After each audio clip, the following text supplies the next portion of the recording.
Outspoken social commentator and activist Martins Vincent Osei, popularly known as VeryDarkMan, has stirred national attention with fresh allegations of bribery and extortion leveled against the National Agency for Food and Drug Administration and Control (NAFDAC).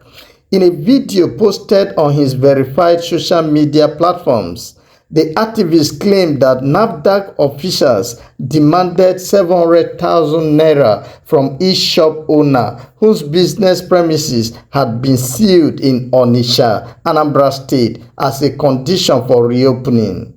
The accusation has sparked widespread outrage, especially given the growing discontent among traders in the commercial hub over what they describe as unjustified crackdowns and institutional harassment by regulatory agency. According to VeryDarkMan, dozens of shops dealing in pharmaceuticals and consumables were recently shut down by NAFDAC under the guise of regulatory enforcement. However, he alleged that the closures were swiftly monetized by corrupt officials who demanded exorbitant sums from struggling business owners desperate to resume operations. Imagine sealing people's shops and then telling them to pay 700,000 naira before you reopen. Is that regulation or outright extortion? VeryDarkMan queried in the video. This is not how a regulatory body should function.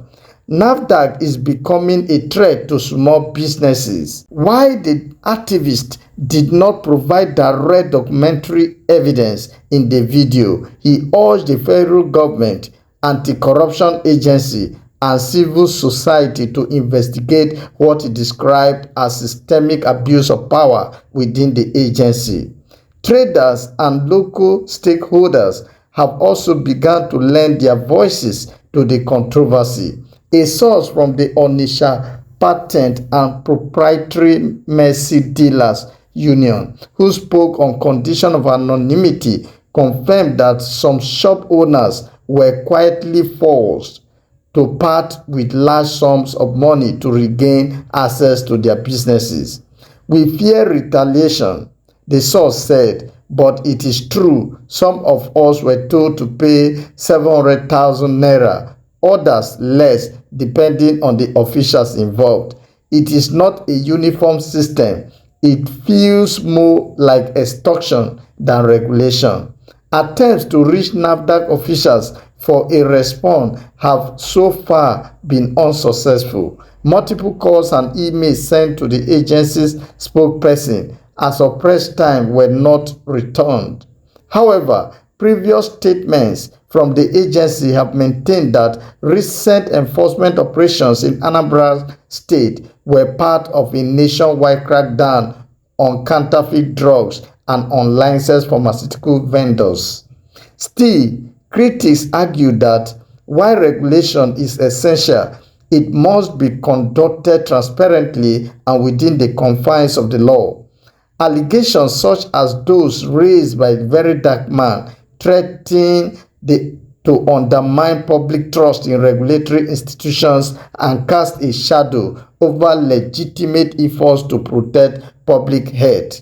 As the storm brews, all eyes are now on NAFDAC to respond and on government watchdogs to act. For many Nigerians, this controversy is not just about Onitsha. It is a litmus test for transparency and accountability in public service. I am Joseph Yaji, and this platform is Akahi Update.